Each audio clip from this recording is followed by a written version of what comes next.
Hello, welcome, Cabbage here. In War of the Visions, let's do one last video before the tower comes to global. And I've made other videos about the tower, so you can have a look back at those. This will be more kind of just a casual, random, rambling thing. Just some thoughts that I've had the last few days playing through the tower here in JP. And this will be like the last kind of truly new content that will come to global, and then also be the top PvE content. So I'm really curious to see how people like it. Okay, but the first tip, I guess, is managing refreshes. It's going to be very important to do this well. As you can see here, I can hit this button and then I can get all my HP back, get all my KO'd characters back, and then get back all the skills that they've used as well. But as we can see, there's a timer. I have another 11 hours before I can do that. If I look at my team building here, I can see all my guys here that are KO'd, so I have to get them back with the refresh.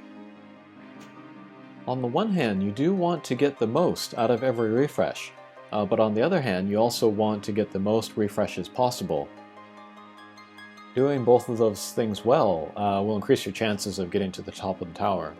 So you have to balance those two when you're deciding when to refresh. You might find yourself in a situation where you are able to refresh, but you're at like 75% strength, and then you have to think, would it be worth delaying the refresh by a couple hours in order to get a few more floors in there, or should you just refresh there? And then overall, the refreshing should not be a big deal for whales, just because they'll have so many characters to work with. But for users with modest accounts, smart use of the refreshes is really going to be very important. And frankly, I don't think my team in my global account, my free-to-play account, can clear the tower if they don't change anything from the original JP beta version. Towards the end of the tower, I was spending maybe 2 days or more on each floor because I had to throw all of my guys at the floor, take down a couple enemies, wait 24 hours, refresh to get all my guys back, throw them all at the floor again, take down a couple more guys, wait again, refresh again, and repeat until I could beat the floor. But with my free-to-play account, I'm going to have much fewer guys to work with, so I get less with every refresh, and it might not be enough to clear the tower, even if I get the max amount of refreshes during the time period. I have a feeling they will make the tower easier, or maybe make the rewards easier to get for global, but we'll see. Another thing is that for the very early floors, you could turn on auto battle, but then turn off skills, so you just have guys doing regular attacks.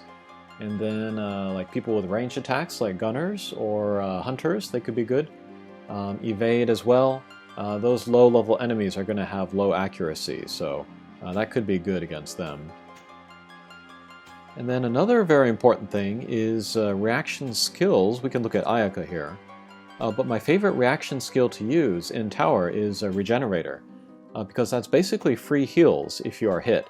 And then if you can save yourself any uses of spells or actions, that can be really useful in the long run. And then for attackers or mages, counterattack or counter magic, that could also be good, save you some attacking actions. And then another good tip is to kind of cycle through the sub-jobs as you go through. Because if you look at this, we can see times of uses. And then as you go through the tower, you will run out of uses and then eventually run out of skills. But if you go to your other sub-job, those will all be full, so you can use those instead. And so you'll get more skills, but it's also a great chance to learn what a sub-job can do. Maybe a sub-job that you haven't really used before. The first tower, I had a revelation with Ayaka using her Ruin and Comet from her Time and Green Mage sub-jobs. And I was like, wow, she's a very good attacker. I always say that watching auto battle PvP is a great way to learn your units and also the units of your opponents. But using ignored sub-jobs in the tower is also really useful for learning. And another thing to consider is vision cards with elemental resistances. The one that everybody knows probably is Bomb, but this will give your entire party fire resistance 7, and there's very few cards that give you elemental resistance to your entire party. Another one is, yeah, this one, the Shadowbringers from Final Fantasy XIV. This will give your party dark resistance. And then, I think this one here... No, this is dark resistance just for the character that equips it, so... And then, oh, this one, the Mobius card. This will give your entire party ice resistance, so any of those three would be worth leveling up if you haven't already.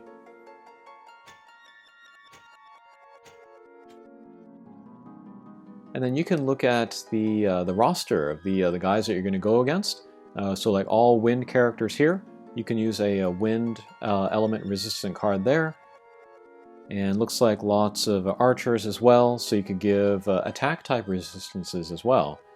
Okay, another tip would be to aim for floor 10.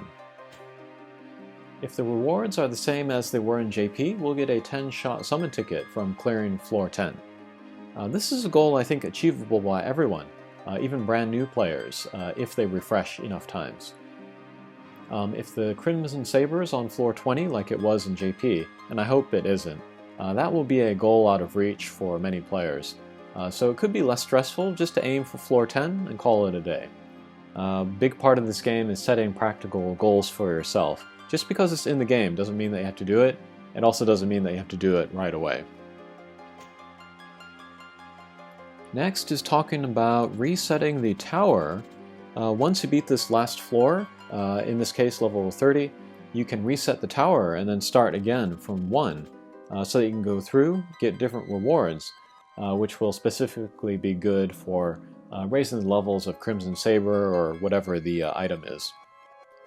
But if you do this, you will lose access to the EX stages that you unlocked, and if you haven't beaten them before you reset the tower, then you're going to have to climb to this floor again in order to get access to it again. So you might want to beat those before you reset the tower. None of the EX rewards are out of this world. A little bit of lapis, a little bit of rainbow materials. Yeah, same thing here. Oh, I can't look at this one, but it's probably the same. So it's not the end of the world if you can't beat them. And if you're more interested in getting more materials for your Crimson Saber, then that might take precedence. But the materials to raise the Crimson Saber, for example, I think it's all available in like Chocobo Expeditions or other Mog shops anyways. So yeah, you need this guy, you need this guy. Those you can get from Chocobo Expeditions, I think, so no rush on those either. But that does it for tips. Next I'll give you my impressions of the current run in the 30th floor JP Tower. I feel like overall maybe the first half or even 2/3 of the tower is easier than the first half or 2/3 of the original beta version. And that feels like a design choice. The original beta version was pretty tough and I struggled even with my whale account. In this tower I was able to get to floor 24 before all of my guys were wiped out, and then I needed to wait for a unit refresh. But this floor 24, this took everything my account had, and after I beat it, my account was wiped out, so I had to wait for a refresh before I could even attempt the next floor. And then this one, this also wiped out my account. I used 3 parties in here, one all magic users. That was kind of dumb. I should have put a tank or 2 in there. They all got taken down. And then I used a bunch of Drain Force users, and they were pretty good, but they were taken down as well. And then finally I used some gunners from distance, and then I was able to take it down finally. But now, going into floor 26, I don't have anybody left, so I gotta wait these 11 hours before I can take on the next floor. And then I kind of waited a little bit before starting this tower, which I shouldn't have. I have 8 days left, but if it follows that pace, I'll need a day of floor. So 1, 2, 3, 4, 5. So I'll be able to beat it with 3 days left if it only takes 1 refresh per floor. It may take 2 or 3. That's what happened last time with the beta version of the tower. So yeah, start early and then go hard. But yeah, talking about Drain Force real quick, those guys were useful on a few floors. There are some floors where the enemies have very high defenses, but Drain Force can ignore that. It's just based on how much HP your guys have. So, really build up the HP, use Drain Force, get some healing in there as you're also doing damage to guys. So if you have Stern or Kiton, you might want to consider using their Drain Force in the tower. Another thing that I was reminded of going through the tower is that paying attention to elevation is going to be very important. And it really showcases the strength of hunters and dragoons. And it's probably why we don't have a UR hunter yet, because I think it'd be too strong, just like Tactics Ogre way back in the day. But also, Ayako was awesome again. Her healing was great, of course, but this floor here with all the turtles, I was really running low on guys, so I brought in Ayaka. Then she started using Comet on these guys, taking away like half their HP with each cast, and I was like, whoa. She's still hanging out at 79, but I really should get her to 89 at least. And then Steelheart and Zazan, they were great to have. Having multiple healers was also great. Miranda was great overall. And then the free units, Yashutura, Gafgarion, Tyrell, and Etoa, they were all good too. I feel like Yashutura was the best of all of them. Attack spells for range, healing spells, and then Holy all in one unit was really nice. And then my number one takeaway from going through the tower this time was that Super Stern was really good. Again, I was on a floor where I was really running low on guys, and then I kind of fell back on Super Stern. I wasn't expecting too much for him, because he's only level 74, but he was pretty great. So I was like, oh, if he's this good at 74, he'll be even better at 79 or 89, so I'm kind of considering working on him again. I was super lucky this morning. They have like a quest where you get random shards for a character, and then I got 10 of his shards this morning, so I'm a step closer to getting him to Limit Break 3. So yeah, I'm gonna have to have a long think the next time he is featured and appearing in the shop. Okay, but those are some thoughts that I've had about Tower lately. I'm looking forward to tomorrow, and I'm looking forward to hearing from people how they like it. Alright, thanks for watching, and we'll see you again. Take care.